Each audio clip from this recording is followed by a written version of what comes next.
And we're going to jump right into it, guys. So if you have nothing else, I don't have anything else. And without further ado, let's get into these character intros. So everybody, welcome.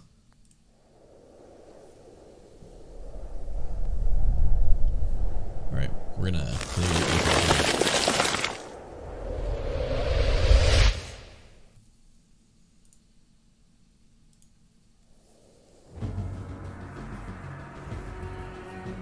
A frigid gale blows through Tourmaline and its people, chilling the unprepared to their bones.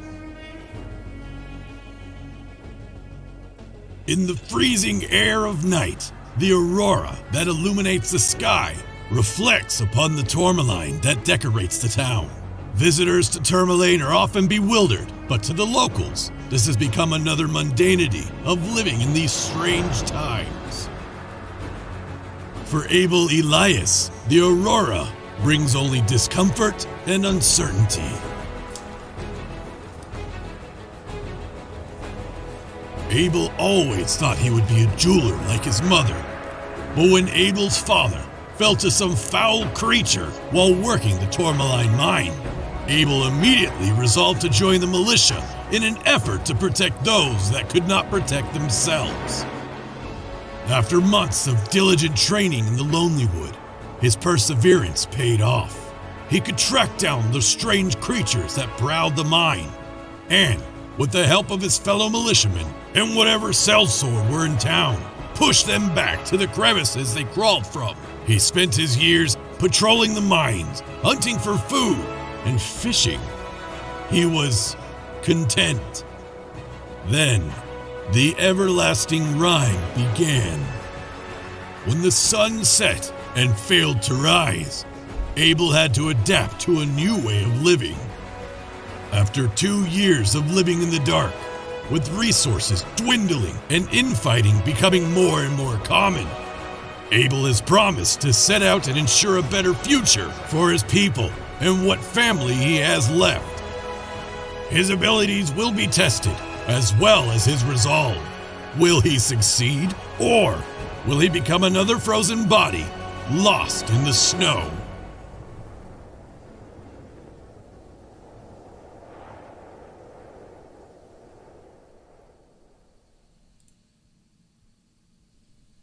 All right.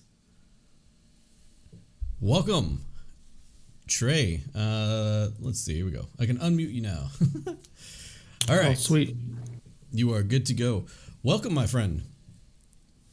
Hey. This is Abel, our ranger to the party. As you see, or as you have now seen, the introduction to the character. Like I was saying before, these 0.5 sessions are made to kind of be a tiny one shot between getting to know the campaign, getting to know the scenery, getting to know the location, and actually meeting up with the group. So now we can get started with a little bit of cold weather. Let's see.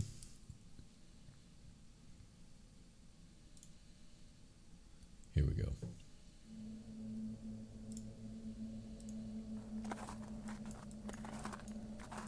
My guy walking through the snow.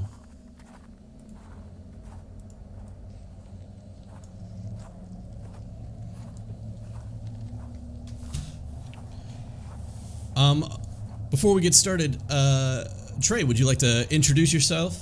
Do some shout outs if you'd like. It's totally up to you if you even want to do that. Just give Sure. Yeah, go for it. What's up? I'm Trey. I live in Austin, Texas. I want to shout out to Jose, Will, Lorenzo, possibly Taylor. I know Jose, Will, and Lorenzo are watching. And I'm very excited for this and very nervous, but let's get into it. All right. Sounds good. So, without further ado, let's do just that. As a cold winter wind pushes through your many layers of leathers and furs and bites to the bone for a moment. When you were told there may be work down in Bryn Shander for you, you were hesitant to leave your hometown at first. But ultimately, decided it was best to take the opportunities when they present themselves. Because as you know, here in Icewind Dale, they are far and few between. Look, get these footsteps going again. You're taking steps now, making your way from one town to the other. It's not been easy ever since you left Tourmaline. And you start heading southwards, and you even stop to rest every once in a while, as traveling through these snowy lands is no easy task now that the rime has begun. The weather itself is horrible. The cold is biting. And as you are making your way through, you realize normally you would be pretty well stocked for these types of travel. For you, you know that it's kind of expensive to get a ride from town to town with maybe a sled dog or even the errant Axebeak to be able to transport you from town to town. But your coin isn't always heavy in your pocket. And you realize now that usually before making the 6-hour-long journey you would be set up, but times are hard. Especially now that this everlasting rime has taken place. It's hard to find jobs, hard to find opportunities to work. So you take a second to kind of recount your supplies. And you see that you are pretty much clean out of food. Of course. Your belly is rumbling, and you haven't eaten in nearly 2 days. What are you doing? So I'm just, am I on a trail, or is it just like straight up snow? You are on a trail, but with the rime and with the wind and with the snow and everything like that, these trails are so like less a trail as they are almost a memorized pathing through the snow. As you can see, there are like large embankments to either side of you, but it's very rough to be called a trail. And I'm headed to Brinchander. You are headed to Brinchander. Would I know if there's like any reindeer or anything that roams this area? Well, first off, you can definitely roll me a nature check. Oh boy. Here we go. That is a natural 18. So that is an 18. Natural 18 to make it an 18. Gotcha. Luckily for you, you've been trained for moments just like this. As your food runs low, you've been taught to build makeshift snares and traps in order to catch small prey creatures. When you were younger, your father had taught you to go out and hunt a little bit, and you still use that kind of stuff to this day. So you can very easily, if you'd like to make some sort of snare or something to catch prey, you can do so. Sure, I'll try and do that. I'll make a small snare to see if there's any small game, and leave it around. Yeah. There seems to be an area where you believe would probably be best, maybe even spotting a small game trail with like small footprints within the snow. Seems pretty fresh. You go over there and you set up a small snare trap. It's a simple like rope on a branch with some tension on it and everything like that, with a tension wire. Essentially just like the bare minimum to be called a trap. But, you know, tried and true, it has worked for you in the past, and you believe with the amount of training you've had that this is pretty adequate. You know that it takes a little bit of time for these things to happen. It doesn't just like, you know, you put the trap down and automatically you have food. But you can try and find a place to kind of hang out while this happens. And, yes, I will do that. And as you take a look around, You note that there is really not much around here. You see a small thicket of woods off to the side, probably a good like 100 feet, 200 feet further down the road. But other than that, really, all you see is hills, kind of lining, the sides of these roads. And in one of these hills, as you make your way kind of away from your trap, you're not too far away from your trap, probably a good 60 or so feet, 60 to 100 feet. You kind of make your way away from the trap and towards this hill. And this hill you see now is not just a hill, but it's actually a large rock that is just hanging over this big snow embankment, creating kind of like a concave area underneath it.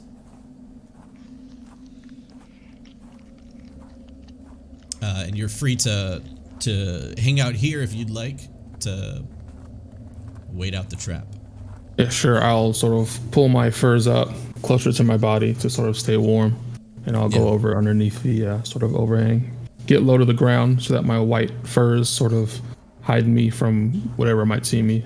Just a little bit of camouflage against the snow. Yeah, absolutely. So you kind of back your way into this area and, pull your furs up tight.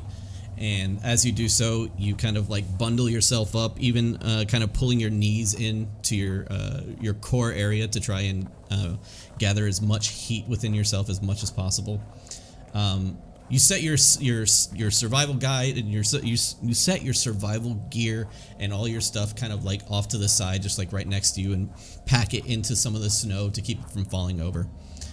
And as you're sitting there kind of just awaiting, kind of closing your eyes to get a better sound recognition from what's going on, and you pull yourself tight, after about 15 or 20 minutes, you feel yourself start to slowly fall into a slumber.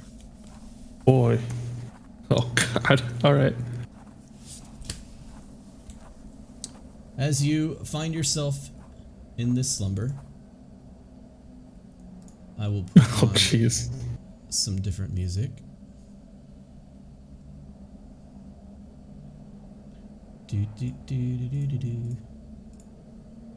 So as you find yourself in this slumber,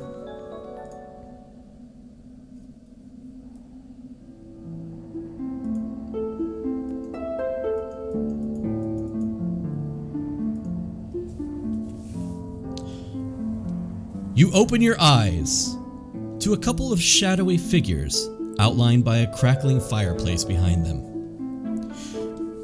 You seem to be smaller, younger even. As you play with a small wooden sled, the sled sparks a distant memory in the depths of your unconscious mind.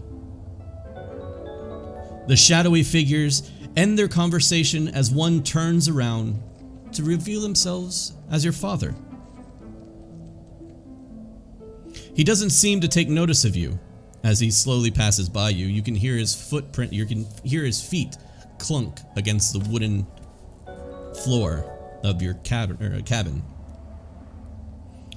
But then you feel his gruff beard against your head as he kisses you, before grabbing a pick from the wall, pulling his hood up over his head, kind of tightening his gear around him, opening the door to the sunny snowfall outside.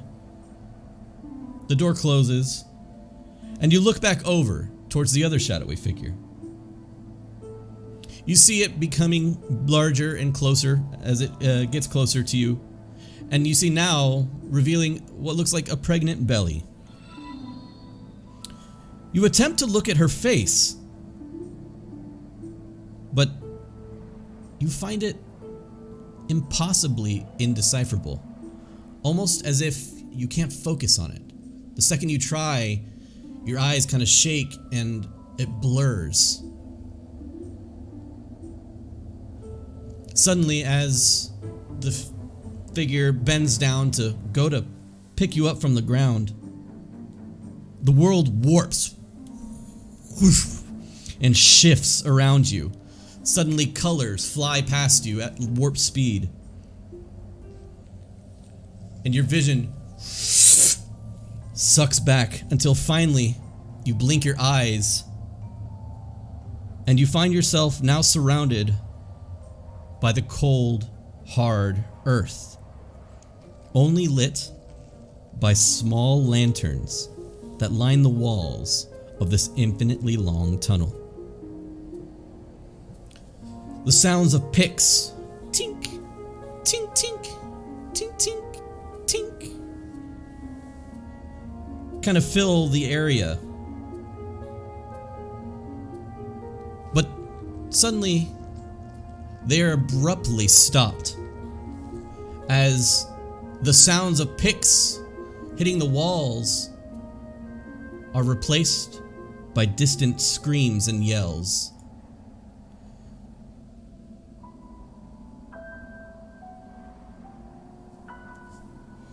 As the screams and yells echo through the tunnel, your vision kind of goes blurry as you lose sight for a moment, but it becomes clear yet again. The floor and walls rumble. You see stone and dust fall from the ceiling, even landing on some of the torches and causing them to flicker. As soon as you gather yourself, you now see a large group of miners running straight towards you through this tunnel with a look of terror upon their faces. They rush past you one by one, knocking into you and hitting you into the wall, causing you to stumble. Yelling indecipherable things and screaming for their lives. You see a familiar face standing amongst the crowd, kind of leaning up against the wall and has his arms out. Come on, let's go! Run, run, don't look back! You now see your father yelling to gather people down this hallway. As the group passes by and as the last of the people running down the hallway passes your father, he turns to him and grabs him and pushes him up against the wall. He says, Ed, two boys, Lance and Bernard. They're under some rubble down the way. You see the look of contemplation upon your father's face. He looks kind of shifty-eyed both ways for just a moment. He grabs the person by his shoulders and he says, Go! Get out of here! He shoves him down the hallway. Get yourself to safety! You see your father look down at the ground one more time and rush off into the darkness the way everybody was running from. What do you do? I just yell out, Dad! And I just start running right after him. You run after him, and as you're running after him, Dad! Dad! No response, but rumble after rumble causes you from running straight to slam into a wall, one time hitting a torch causing it to fall on the ground behind you as you continue running. You run, and you run, and you run, what feels like forever down an endless hallway, until a bit of light begins to fill the tunnel at the end. As you can see, your dad taking large boulders and pulling them off of what looks like a collapsed tunnel, shoving them to the side. As soon as you see one large rock set off to the side, you see a hand burst from the rubble, your father slapping the wrist of him and pulling Lance out of the rubble. You see a very mangled and crushed body behind Lance. Lance himself limping and crying. Your father pushes Lance and says, Go! Get out of here!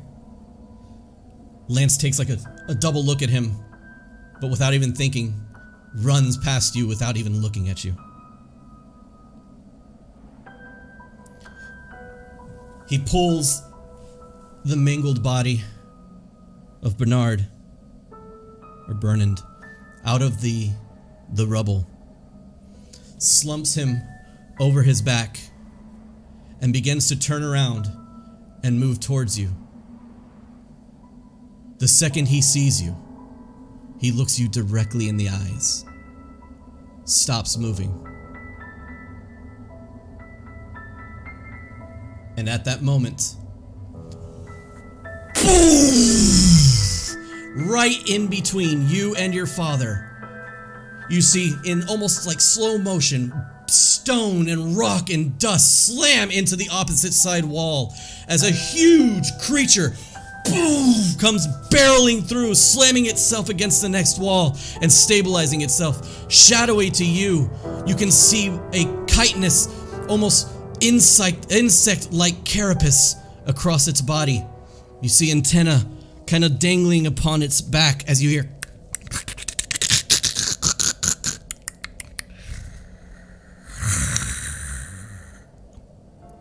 as if your father knows it's the end.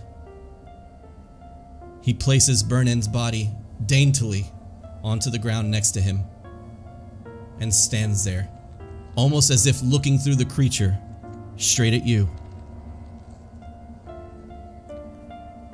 Before you can do anything, the creature lunges for your father with one large swipe, and right before it contacts your father, you awaken.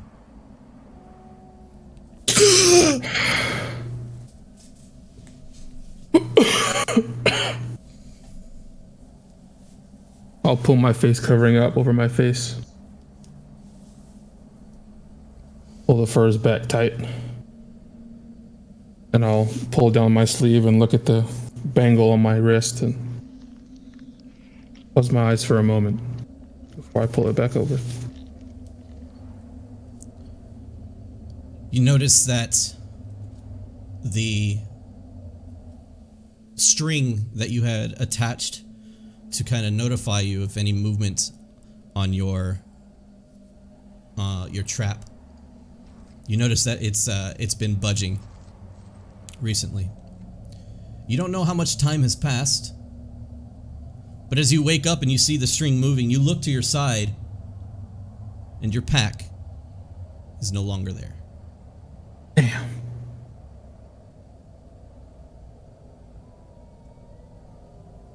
Shit. He'll stand up. Is my weapons and stuff still there? Your weapon is still attached to your hip. You kind of keep that on you at all times, knowing the dangers. And the bow as well. Yeah. All right. I'll just pull my bow out. Essentially, like arrow. everything else, everything else that you need, that you had in your possession, is in that bag. It is gone. I will quickly scurry up to the top of the hill that I'm under, and see if I can see anything, any tracks or anything like that would be leading away from or where my bag could have gone. Yep. You kind of gather yourself and move up to the top of this large overhanging stone, and you get to the very top of the stone, and it's like super hard to see. The snow is coming down pretty decently, and you kind of take your hand, put it over your face. Go ahead and roll a perception check for me. That is a 16. Ah, nice. So, with that 16, you look out into the distance, and just on the other side of that hill, on the other side of the hill, not the rock you're on, but on the other side, caused by that small gap in the middle, you see cresting just over the edge a small fox with all your gear in its mouth. And as you see him, he notices you see him and takes off running and dips down below the hill. Hey, I'll just start sprinting after him. So without hesitation, you just like drop everything you're doing and kind of just slide down the side of the rock hill. Yep. And You take your time to literally have to like slam your mitts into the next hill next to you, and using your feet kind of dig in to climb up that large hill that the fox had pulled up your bag, and you can see like a large drag mark leading from your camp all the way over to this area now. As you get up to the top of this thing, you can see the snow buries small footprints pretty easily. So go ahead and roll me another nature check to see, or I'm sorry, go ahead and roll me a survival check to see if you can follow along what's going on. That is a 7. A 7. Yes, sir. And so you feel like you know the general direction of where this creature was going. You're not exactly 100% sure, but you can obviously see a large trail that is being led by, or being created by your pack. And as you kind of follow along this pack, you lose the trail as soon as it becomes a little bit rocky in the area. And the snow trail kind of fails for a moment. But you look up and you look forward to where you believe that this creature may or may not have been going. And you see a large kind of thicket of trees. It's not like a lot of trees. This is Icewind Dale for what it is. So you see like probably like 6 or 7 trees total, and some of them are fallen on the ground. A lot of them are dead. But you see that this might be a good place for a fox to possibly call home. But other than that, you don't actually see the trail that leads you into it. So, what do you do? Great. How tall are the trees, and like how thick are they? Some of the trees reach to be about the tallest one probably about 15 feet tall. The other ones seem to be poking out of the snow and buried deep. So you got like, 1 foot, anywhere between 1 foot to maybe 10 feet at the highest. But the tallest one stands 15 feet.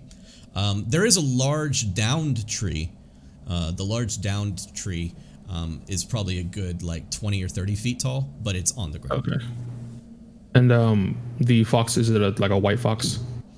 The fox looked like it was a white fox that had like a streak of like dark blue kind of coming down the center and across its chest. So I'll go up to the tree that has fallen to the side. Mm-hmm. And can I just like look around the base of it to see if there's any like foxholes or anything like that? Yeah, absolutely. Roll an investigation check for me then. That is a 21. Holy majoli. All right. So, with that 21, you've lost the sense of where this fox may have gone. But, with your knowledge and your training, you know how to find a foxhole. They come, they go, but you've seen them, you know them, and so you look exactly where you need to. As one of the trees that is laying down covers a large rock that creates a small den, and the den itself looks to be no bigger than maybe 2 feet in width. But you know that a fox can easily make its home in an area just like this. What do you do? Oh boy. Can I like see into it, or is it pretty like covered or like obscured at all? No, it doesn't look to be super obscured. If anything, it might have some like pine branches, kind of just dangling over top of it. Some snow kind of like drips onto the snow below it, causing it to as it lands. But other than that, it seems that you can easily see inside of it if you wanted to. Okay, I'll get down on my. That's rocky, you said? It's a little rocky. I mean, there is rocks around, but yeah, but there's still snow everywhere. I'll sort of, and I'll get down on my knees, to my hands and knees, and just like put my head, not in, but I'm gonna try and look straight in and see if I can see anything in there. Yeah, no problem. So you kind of get down on your hands and knees, and as you get down on your hands and knees and look in, You are staring directly into the eyes of the fox. The fox looks to be like terrified, but sitting right next to the fox, you see your gear just pulled up and tucked up underneath. Okay, I'll look at him and I'll look at my gear and then I'll look at him. I'll say, all right, you little shit. I'm going to take my things back and you better not bite me, you understand? I'll slowly begin to reach for the bag. Roll an animal handling check. Oh boy. That is a non-natural 20. An unnatural 20. So yeah, we don't get nat 20s on those, boys, unfortunately. But as you look inside and you reach your hand in there, you stare him directly in the eyes. And you know foxes are pretty skittish.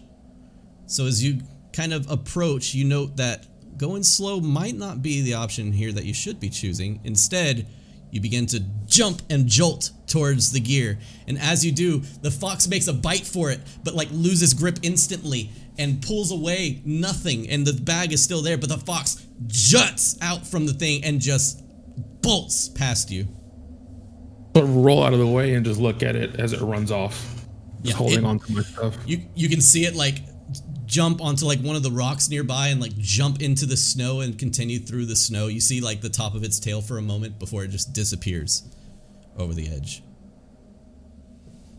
Does this bag have... Oh, I'm out of rations and stuff, right? Correct. Okay. Throw it over my back again. Okay, so you go for your gear and you pull it out. When you pull it out, you see that it's been gnawed on. Some of the leather has some bite marks within it. Maybe some of the cloth has been torn.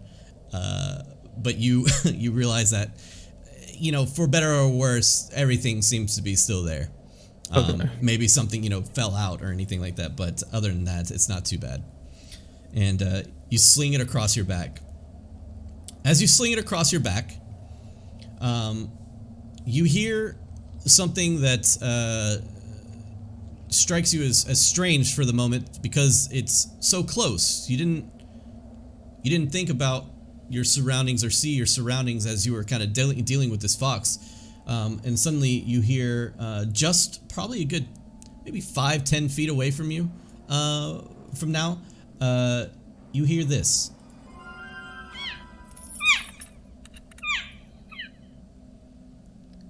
And as you look up, you see now a small calf. It looks like a small baby elk, as it like is kind of stuck between two branches and working its way through and biting the brush. I will immediately get down as low as possible and try and be quiet and still as I watch this thing. Yep.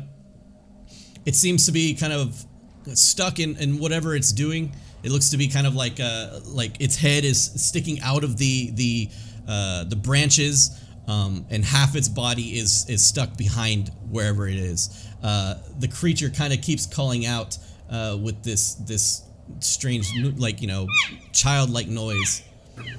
And at that moment,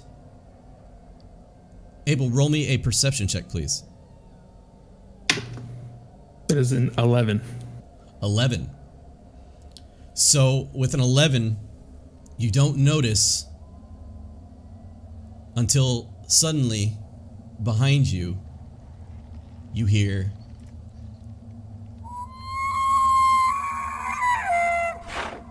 oh boy. And Abel, I need you to roll for initiative.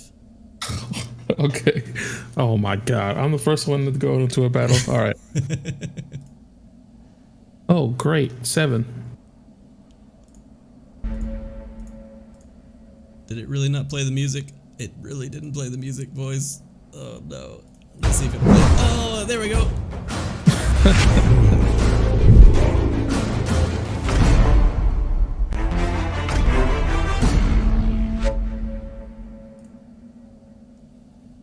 Booyah! And let me take you to the map on roll 20, Abel. Sir. Oh man. And let me 1 millisecond. I'll be right back.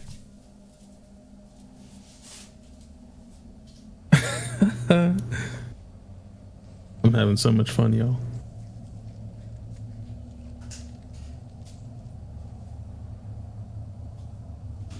Did y'all see that transition to the battle map? It's like so good. All right. There's supposed to be a sound accompanied with it, but you know how we are with sound. It always screws up. Whatever. We'll get it working one of these days. No, before our first actual game, we'll get it working, all right? All right, so, Abel, what is your initiative, sir? 7. 7. Oof. 7. It's no problem. It's no problem. Don't worry about it. Oh, man.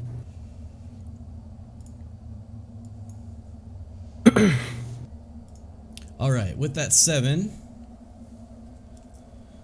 the large elk you see behind you has a white coat with darkened kind of speckles across it in dark blue.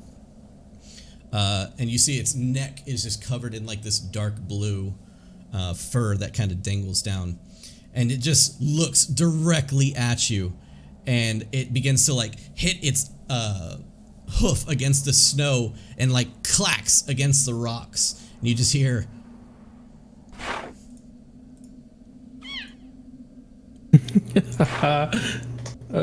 and as the elk calf begins to kind of wail, the elk just starts to charge directly at you. And with its movement, it will get extremely close. 5, 10, 15, 20, 25, 30, 35, 40, 45, 50. Oof. Oof. Oof. And as he gets next to you, you see now the most dangerous part of this creature as these gigantic, almost 6 foot in width horns atop its head, antlers, just making a direct charge at you. And as you are sitting there and seeing this, you immediately like back up and prep yourself for the attack as the creature dips his head down low and will make an attack at you with its horns. Oh. And the first hit will be a 23 to hit. Yeah, I think that hits me. Does it hit? I don't know. We'll see. It might. We'll see. Okay. Yeah, definitely so, hits. With that, let's also get some battle music in this. Because... oh, man, I really wish the rest of the party could have met Abel. We'll put some ice behind it, too. Okay.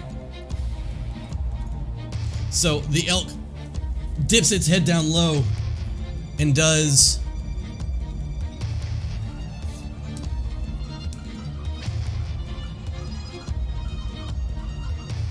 10 points. Oof. Oh my god. Of damage with its horns. Ugh. And I also need you to make a strength saving throw. That is a 12. A 12! Oh no! As the elk slams into you with its horns, it causes you to like fly 5 feet back. Ugh. And land directly on your ass, tumbling head over heels. And now, like, you literally have stab wounds from these antlers inside of you. Jeez. And you are now knocked prone. Abel, what are you doing? God, what in the world? I'll just recoil for a second and catch my breath. I will stand up like struggle to push my weight up because I am very low already on health. Now I do have the athlete feat, so it only costs me 5 feet of movement to stand up. Okay. So I stand up, hesitant to turn my back on this big elk. I look back. The small elk is still trapped in the wood or whatever. Oh yeah, for sure. It's now that the mom is there, it's like going wild. And I try and free it from the tree so that it's no longer like stuck. Yeah, absolutely. So you reach over and you can see that the elk is like staring directly at you with its like nostrils down, snorting, causing snow to kind of come up from the ground directly underneath it. And you look at it and look back over at the calf and reach and lunge over towards the calf and rip down the branches and leaves that are holding it in place. The second you do, that calf bolts. All right. And it begins to just like fucking take off. As soon as I do that, I'm just gonna drop down to my knees and put my head down, and in servitude or whatever, submit myself to this big elk and hope that it doesn't attack me again. Sure, no problem. All right. So, as you kind of take a moment to free the elk calf from its stationary location, it takes off, and you kneel down and look, and the elk, it just kind of starts beating its hoof against the ground right next to you, and it's like clacking against a stone. Oh, jeez. It begins to like, you know, nudge itself closer and closer to you, and even like reaches your shoulders and your feet and just pushes and nudges you.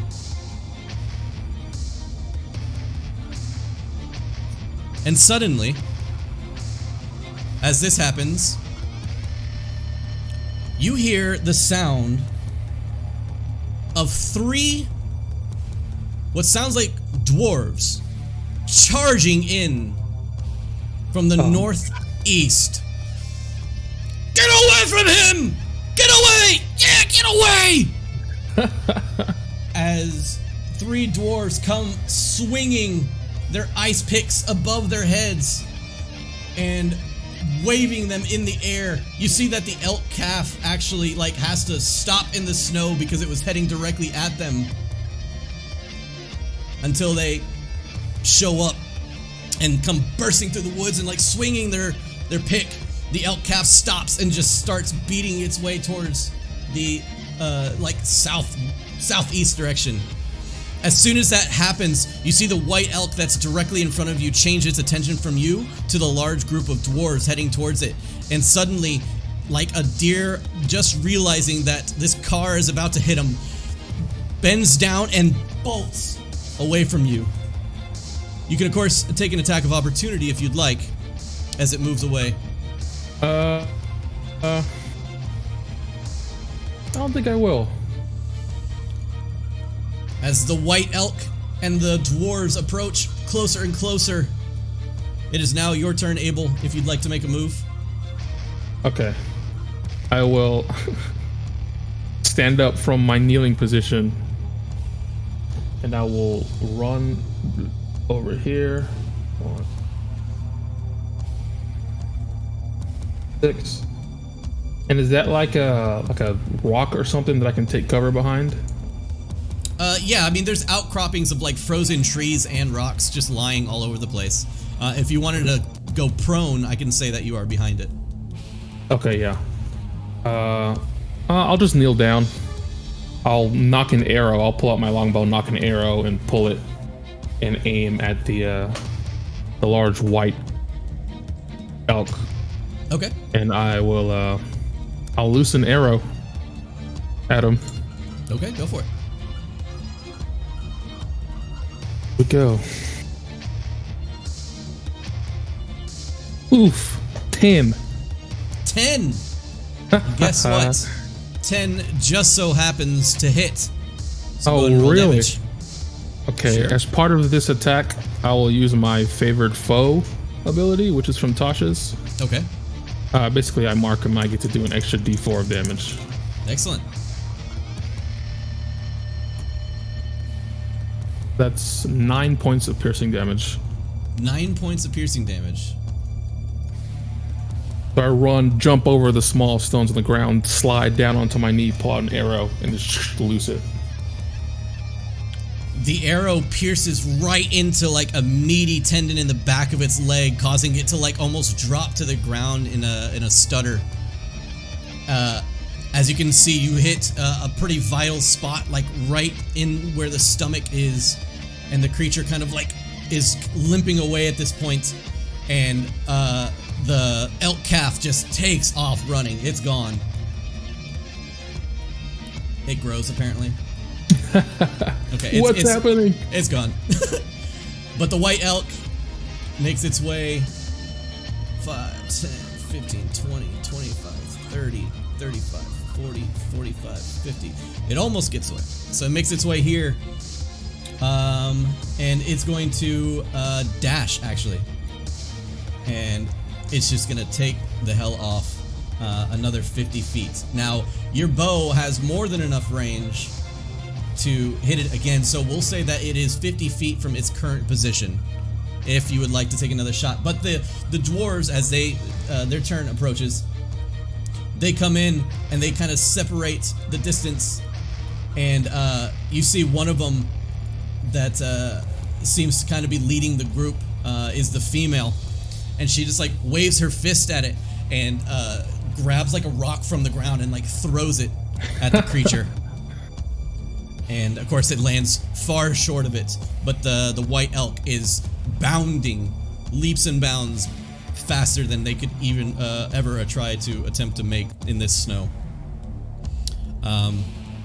Abel, it is back to you. All right, just a question. So the large elk was white. Was the small calf elk also all white? Yeah. Most of the creatures here are white. It's running. Yeah, it's currently a good 100 feet from where it was before, so it's 50 feet from this distance. All right. He contemplates for just a second before standing up, pulling an arrow, knocking it, and then pulling it all the way back, and then loosing it one more time. All right, roll for it. Oh, 7. 7. So I'm hurting. As you look, you twinge as your side, and you let loose. And as you let loose, normally you'd be right on mark. But with this creature bounding left and right and constantly just dodging across these rocks and the snow, your arrow lands directly in the snow where it was at one point, but just barely missing. And the white elk disappears up over the hill.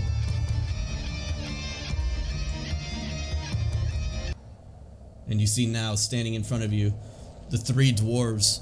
The male, one of the males, kind of like looks over to the side and pulls down his mask and spits into the snow, and then pulls it back up and places. They all seem to place their ice pick, and now they look over and they can see the trail of blood that leads from where you were all the way over to your current location.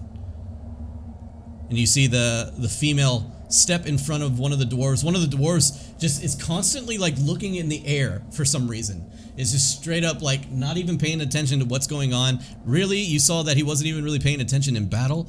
You see he's just like looking around, and the female dwarf like grabs him by the shoulder and just kind of shoves him to the side. Oi! You okay? I'll sort of fall down onto one knee. Yeah, I'm all right. Well, not really. It really took... as I'm just bleeding into my white furs. She approaches you, and she will bend over and kind of use a bandage that she has. Kind of she rips off of her many bandage, many wrappings that she has around her, and she takes it and ties it across your waist and tightens it almost like a belt. She goes, It's just a flesh wound. You'll be fine. Yeah, hopefully. I'll Here. sort of. And she kind of like grabs a small canteen around her waist and gives it to you. I'll immediately pop that open and start drinking. Yeah. It is the most like ridiculously strong ale that you've had in a long time. What is that? One of them, you see one of them laugh, and even the one that's kind of like looking up in the sky kind of takes a moment to look at you and giggles, and she grabs the flask back from you and takes like a huge swig from it and then puts it on her belt. She goes, "It'll make you feel better." Made me feel a lot worse already. Just wait a little bit, you'll feel better in time. I'll sort of push against the stone and stand up on my feet. Yeah. And she kind of like allows you to like use her to also to kind of lift you up. What brings you out here? I'm headed over to Bryn Shander. Not far off from the mark, are you? Well, Bryn Shander's not too far from here. Only about an hour or so. I had a little trouble with a fox, and then that thing showed up. A wee little fox got you. Yeah. She kind of looks back towards her brother, or towards her cousin, one of the males, and she kind of nods at him, and he nods at her. Oi, what's your name? Name's Abel. Abel Elias. Abel, you say? Yes. Not able to dodge those horns, then? Apparently not, friend. Anyway, Abel, we need some help. Perhaps we should talk more in Bryn Shander once we get there. Are you headed there as well? Aye. We come from the mines not too far from here. Tourmaline. No, we don't come from Tourmaline. We travel the roads between. We're tradesmen, salesmen, you know, of the sort. Yeah, I suppose it is smarter to travel in numbers as opposed to by yourself like I have. Well, that's good. Got any food on you?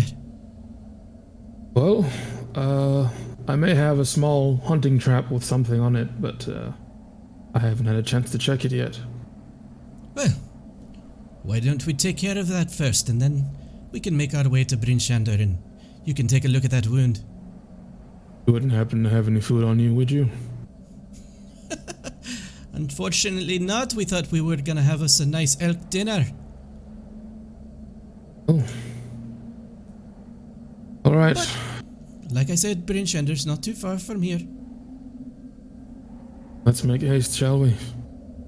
Very well. And they'll kind of just follow along, and as you lead them back to where you had trapped your small game, and you see now as you approach, a small rabbit has essentially given up the fight by the time you get to him. It is all but exhausted itself in the snow. I'll go over to it and grab it and pull it from the trap. Is it still like alive, or is it like just totally dead?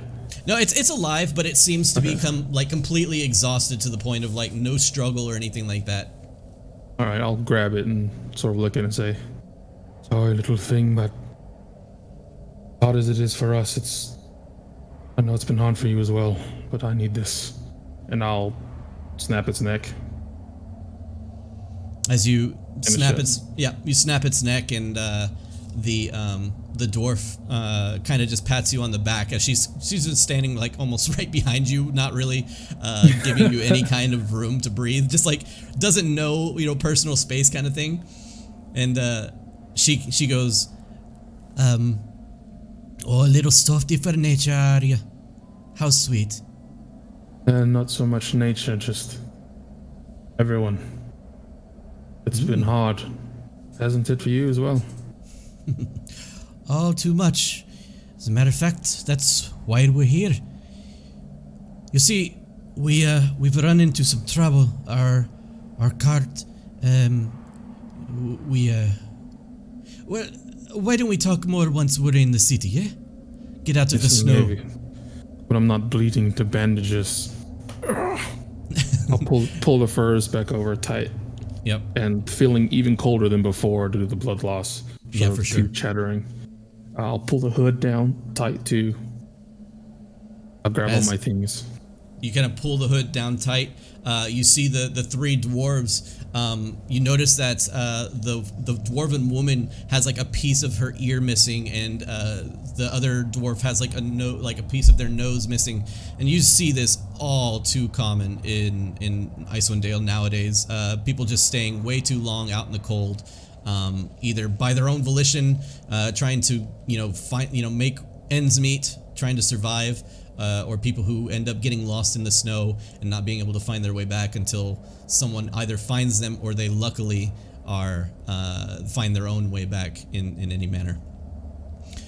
And you begin your trek south back towards Bryn Shander. As you're walking back towards Bryn Shander, you approach the large hill that leads up towards the big town known as Bryn Shander, and you can see the large wooden palisade that makes up the sides, showing that they are quite defensible against any kind of frontline attacks, comparatively to any of the towns, especially yours, that you've been in. Your town doesn't necessarily feel the need to build such an extravagant thing, but you note that Tourmaline is also not nearly as large, and has much to lose, rather than what Bryn Shander does. And you were told that there was jobs here in Bryn Shander, things to do, people to help, and of course your overwhelming goal of trying to figure out what is going on in the world right now with the darkness. And we'll actually go back to the one-on-one screen here. Oops. That's not what I wanted. You don't have to roll for initiative again. It's fine. As you guys wade through the snow, the sister, obviously, or the cousin, the female cousin, she obviously is in charge of this small band of dwarves, and she approaches the gates to the city and just waves down the guards from above, and just uses like a cloth that seems to have the symbol of a mug on it, and she waves it in the air, and the guard kind of just gives like an okay, turns around, says something, and suddenly after a couple seconds this gate begins to slowly make its way open, pushing a lot of snow off to the side, and you see some people even shoveling snow out of the way, as even between times that they open the gate, there's still a good amount of snow that piles up. And you make your way through the gate, and the three dwarves, they kind of stop for a moment and converse with you, as the female dwarf kind of comes up to you and says, "Well, that hill was bigger than I thought." You're telling me. Anyways, my name is Hruna. This is my cousin Korax, and that there is Storn. And she'll point over at Storn, and Storn is like looking up in the looking up in the air, looking up in the sky, and just looks at you for a moment, like nods his head, and then continues to look around. Korax seems to like readjust his gear and just like kick some snow, and Huna looks back at you, and she goes, "So, what brings you to Bryn Shander?" Told there was work here. People that needed help. That's really it. What a coincidence. We also need help. And she goes, you see, again, we had a shipment of goods, and, well, you see, we were attacked, We weren't able to see what attacked us at first, so we ran. And our goods are probably still out there. And we need a team of people to go retrieve it. And you can see now, if you look at the dwarves, they seem to be kind of beaten up themselves. They're not the combat type, you know, swinging their ice picks is essentially as combat as they get. And she goes, well, look at here. You know, you're not gonna get very far without money here in Brinshander, but we just so happen to have these. And she'll take a large bag and take this and empty it into her hand. And like in her hand, you see large jewels and gems inside of her hand. Now, of course, this is not super uncommon for you, but these look finely crafted and cut. And she goes, if you are to help us, you can we can write your name on one of these, if you know what I mean.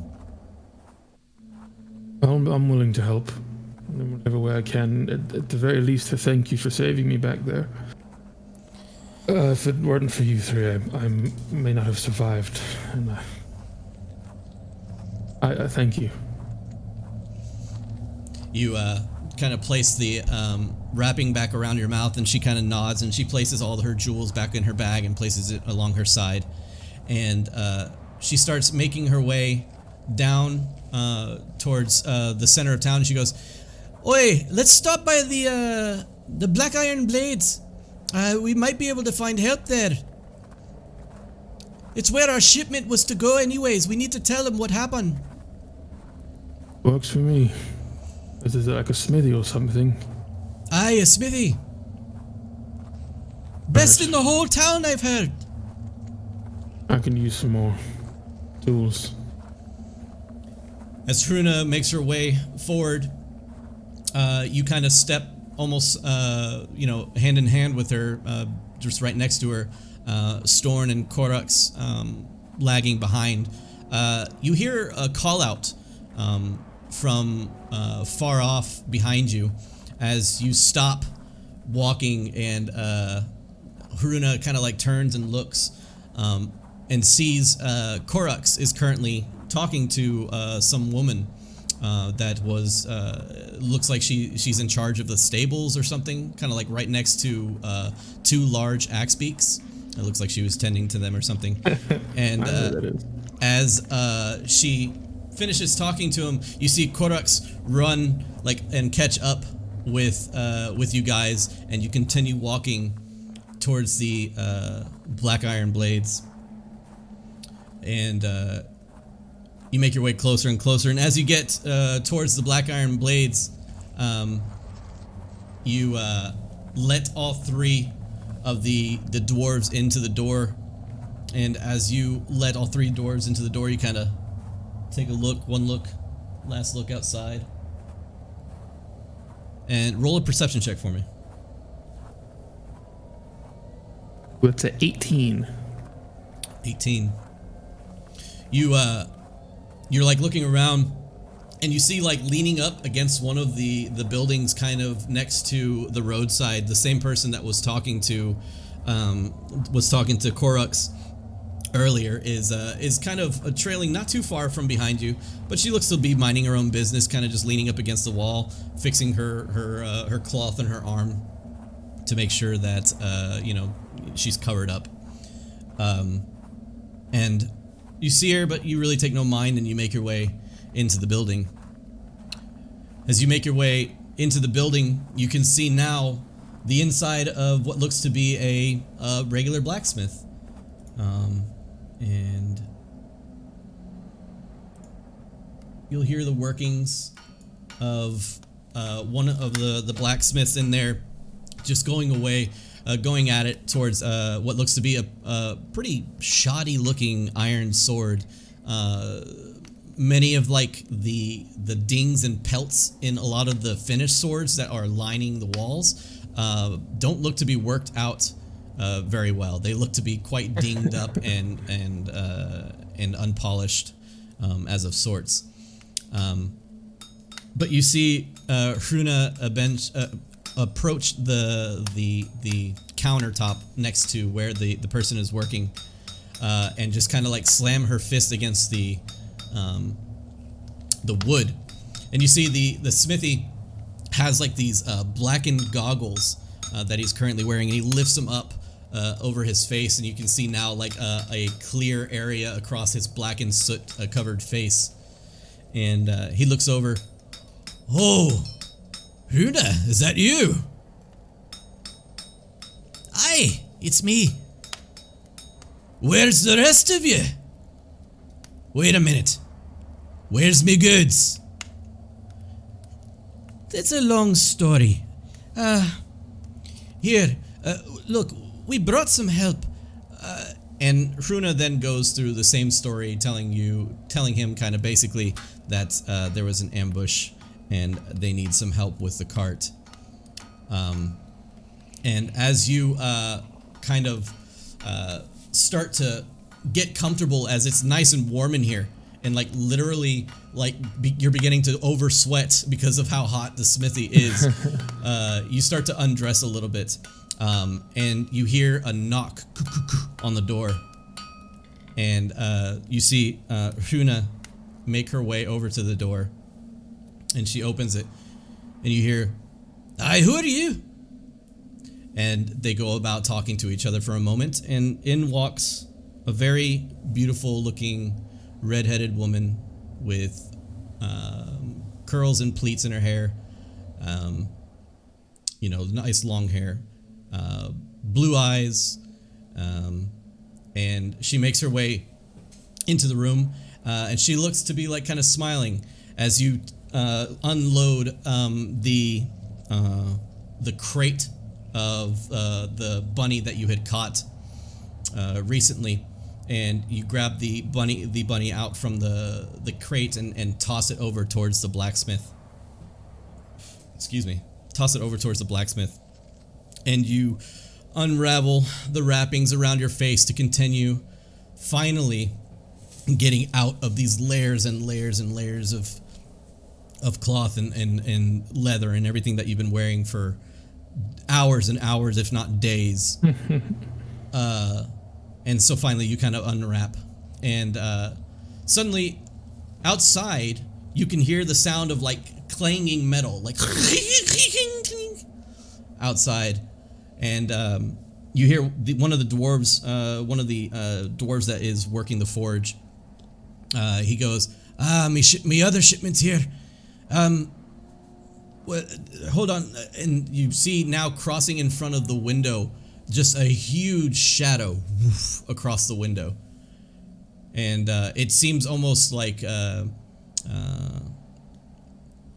too large to be like, of course, like a regular human-sized thing, and you think it almost a creature, but as soon as you think you can barely think to yourself, you hear boo boo boo boo across the door, this time much louder and much harder, as the red-headed woman goes up to the door and opens it, and you now see a creature or a thing or a person that you have never seen before, as a tall, almost like taller than the door frame nearly, woman in way too little clothing for the cold that it currently is, covered in tattoos, kind of look at the inside of the door frame, look at everybody, and that's where we'll end today's session. That's so good. Oh my god.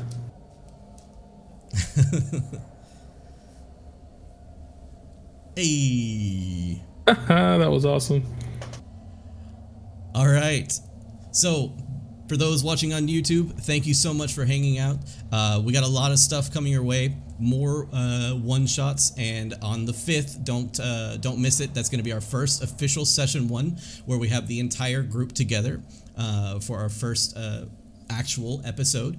It's going to be, the 3-4 hour long session that you're normally used to when you watch these things. On top of that, on the 5th, we will be giving away all our donations and all our subscriptions that we receive that day, and everything we receive will be going towards a charity for the COVID-19 relief funds. So be there. help support a charity, and on top of that, you will be entered in drawings to win free dice, free books, Tasha's Cauldron of Everything, Player's Handbook, Icewind Dale, what have you. All that kind of stuff will be done later on in that month, but during that time, you can, of course, enter to win that stuff with donations and subscriptions and all kinds of stuff like that. Another major shout out to anybody that is willing to do any kind of fan art for the show. If you enjoyed what you saw today or heard today, please, please, please go ahead and draw a scene from today. Draw a character that you like, maybe something that was described. If you do that, we'll take that art and throw it into the Discord server. And if you end up being the #1 art of the week, we will choose you to then go on the next episode, and I will shout out your work on stream. Of course, raving about how awesome it is. And then from there, we will give you a free subscription to the channel. If you're already subscribed to the channel, we will make sure that your next month's subscription is free. And on top of that, you will also be entered to win all the things I was speaking of. Free dice, free books, all that stuff. So, again, thank you guys for watching, and we'll see you on the next episode. Bye, guys. Keep being your best self. See ya.